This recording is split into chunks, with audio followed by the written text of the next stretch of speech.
All right, this week it's time to get into another adventure book. And this week I'm going to talk about Tales from the Yawning Portal. This book is a collection of pretty much one-shot adventures from previous editions and everything. So it gives you pretty much like, in a sense, one-shot adventures for characters so that you can pretty much run from levels 1 all the way up to level 13 if you were to run like each adventure back to back to back and everything. Or like I said, you can run them like as one shot adventures, and so there are a couple that I'm familiar with, and it's the first two. The first one is the Sunless Citadel, and so this one came out for third edition. So you can see the actual this is the original picture, the original adventure setting that came in, and so this one is designed for characters levels 1 through 3. So it pretty much just gives you a beginning adventure and everything. So it goes into in a sense, the town of Oakhurst, and you go into this citadel, and you fight like a druid and everything. And this was originally, like I said, introduced in a third edition. It could be quite possibly 3.5 and everything. So someone could probably correct me on that, because it's been a good 20 years or so since I came across this one and played it and everything. So, but this is a good one in a sense. This is the first of the ones that I go through this book, and the second one is the Forge of Fury, which you in a sense go into a mountain locale. And so this one as well, you can see right here the original artwork for the Forge of Fury.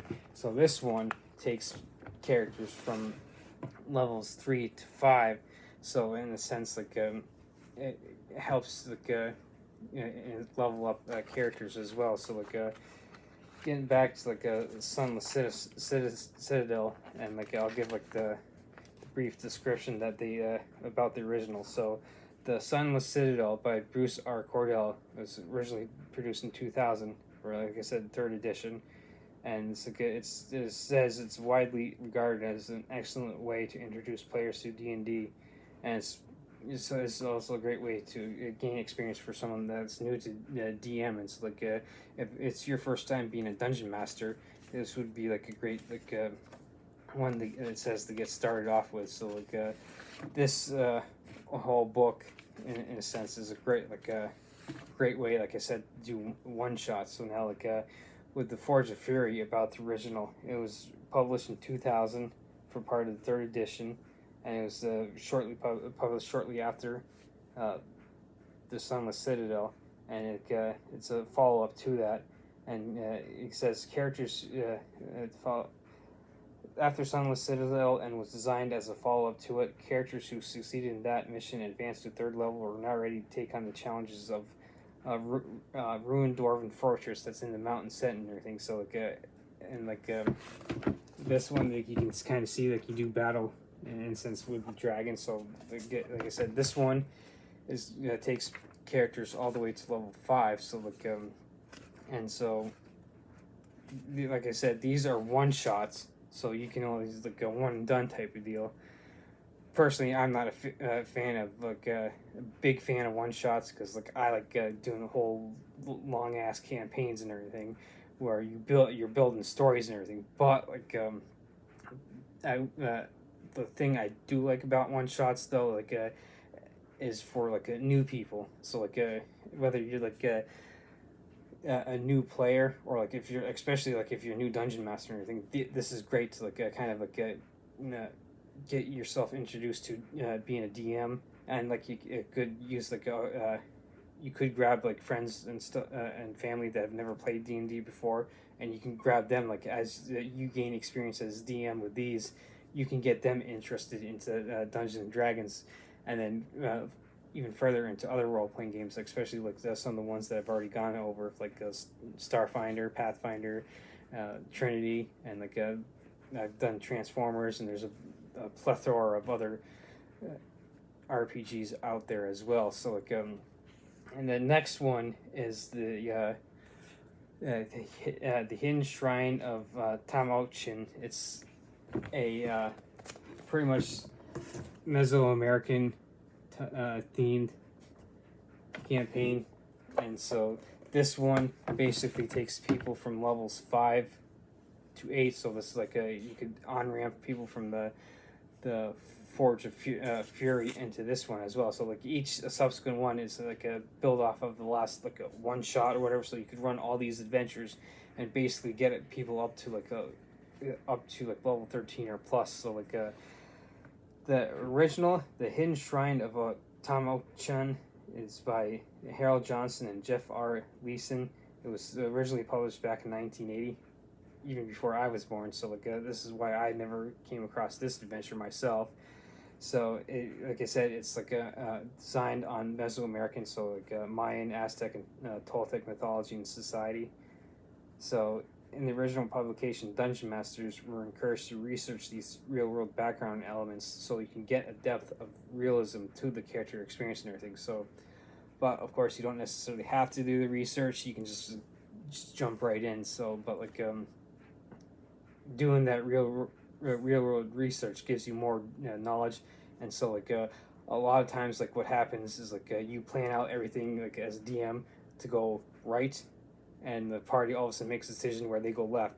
So by doing research and everything beforehand, you are more prepared for when that happens. Like oh hey, the adventure goes this way, but the characters want to go this way, so you're not railroading them into like no, we have to go this way. And so like it'll give players much more like a better experience and like a much more control over the destiny of the characters, because they won't feel like they're being railroaded as well. So like that's why doing research and doing a lot of prep is handy, so that way you can be prepared for those like any of those side turns or something. Of course, you can also like if you do all the prep in the world and everything, and then all of a sudden instead of you go right, you're supposed to go right. The party like instead of going left, they go up or something, like a completely different, where you have to like kind of like shoot from the hip type of deal, where like you were expecting like, okay, well this is the way it's going. I'm thinking they might take a left turn, and then of course they again they surprise you and like do something completely different, and then you have to like you didn't prepare for something like that. So like you kind of have to be prepared to like it's one of those like things, expect the unexpected type of deal. So the next one is the White Plume Mountain. So this is like another earlier one that I personally I never came across, because this is like from a D&D iteration before my time. So this was first published back in '79 for D&D. So it was by Lawrence Schick. I'm probably pronounced his last name wrong.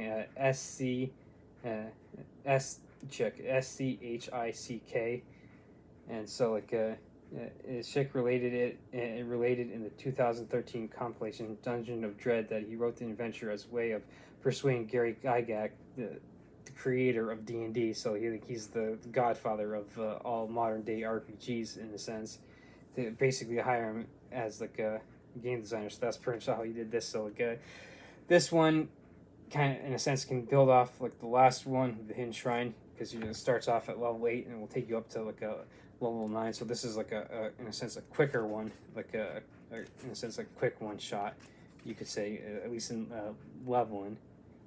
So, and then of course like everyone who's familiar with like the Forgotten Realms, which is probably like used to be like the flagship campaign set for 3rd edition, and so like or Greyhawk was, and now for 5th edition Forgotten Realms is. So like I might be like messing things up and everything, so like usual, but and so this is the original artwork for the this adventure and everything. So like a lot of these I've never gotten into. So like I said, the only two I really got into were the Sunless Citadel and the Forge of Fury. So this one was by Scott Fitzgerald Gray and was produced in 2014 as an adventure for D&D Encounters organized play program, and of course It's for the 5th edition, so like it was like in 2014, like one of the early adventures for 5th edition. So like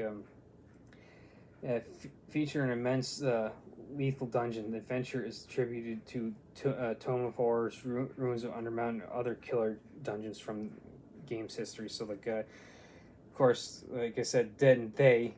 This is in Forgotten Realms. So like all these other ones, like you could either like finagle it, like set everything like into the Forgotten Realms to be able to do this, or you can like magically transport people from place to place type of deal. Run them as one shots, run them all through as like one back to back and everything.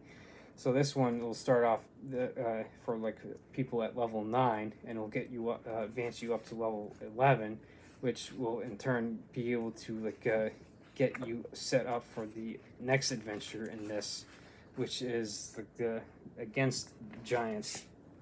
And so like and here's like the artwork for this one. So this one was produced back in 1981 as a compilation of 3 adventures written in the earliest days of the adventure. So it was originally released in '78 when Gary Gygax was still writing Player's Handbook for the AD&D. So like Advanced Dungeons and Dragons. So like this one is like a tough one because like especially early on for DMs, it talks about like this is tough and you have to have like a very powerful group. So like it says like for like a level 11, but like a big group, and you want to be well prepared group that has like a lot of like items and stuff at their disposal, and because each section could be quite tough, and like you have to be kind of very strategic as a group to be able to run through this. And so this one will get this adventure would get you up to like level 13. So it would segue yet again into the next one for like last adventure in this one, which is the Tome of Horrors. And so the original artwork for this and everything. So and it's has like a little brief like a description about the original. So it was basically like a Origins Game Convention in '75, and its original publication '78. Tome of Horrors like has risen in popularity. So like this one is pretty much for like a 13 plus and everything. So like and it does introduce like a lich as the primary villain. And so like this one does go in like it does able to advance you into like further than level 13. So like this whole book like here is basically just one shots that you can either like run as one and done. You could run a group through like the first one, the Sunless Citadel, or then you can run another group through like the Forge of Fury. You can run a group through any of them, and kind of like maybe like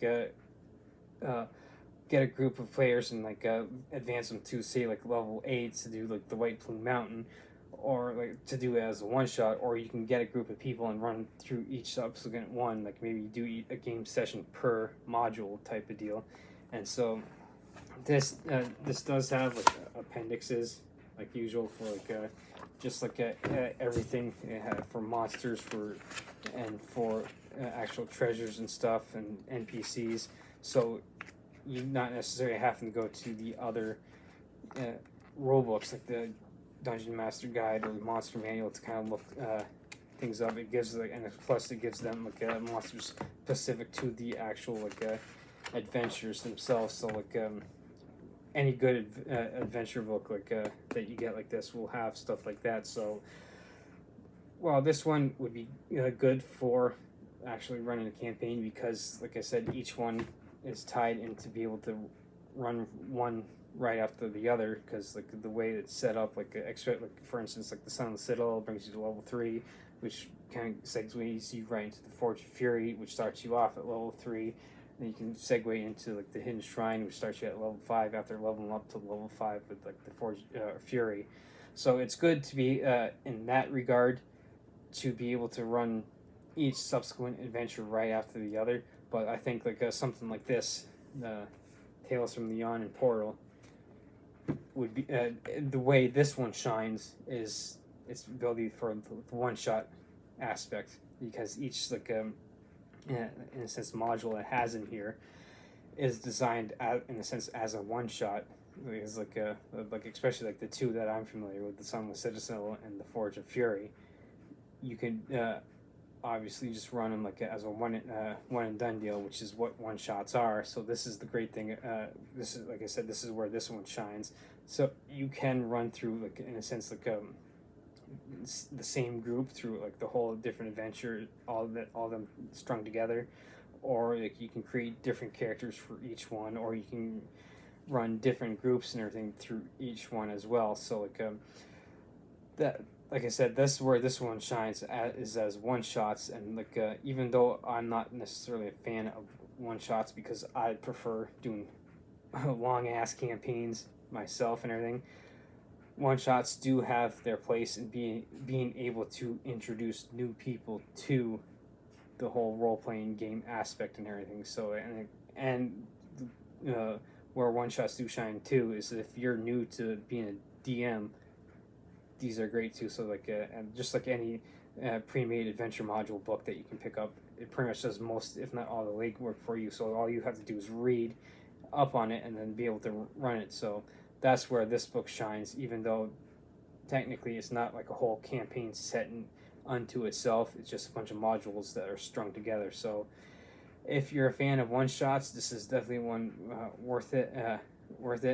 Now you can, like I said, run it as a campaign, going all modules back to back and everything. So it all depends on you and your play style, and like if you're getting new people in, or like if you're just looking to, maybe you just finished up a campaign, you just want to run one of these for like a real quick for 1 week as you set up for the next campaign or something. So the ability to use this are kind of like only like limited to your imagination, your time, and maybe groups of people that you're into. So if you're looking for one shots, definitely get the Tales from the Yawning Portal. But like if you're more of like building campaigns, then go with the other types of adventure modules, like the Curse of Strahd, or like the Dragonlance Shadow of the Dragon Queen modules that I've gone over before. So yeah, again, you're going to have to look at the play style that you like, you're familiar with, what you want to do, and pick up each one accordingly.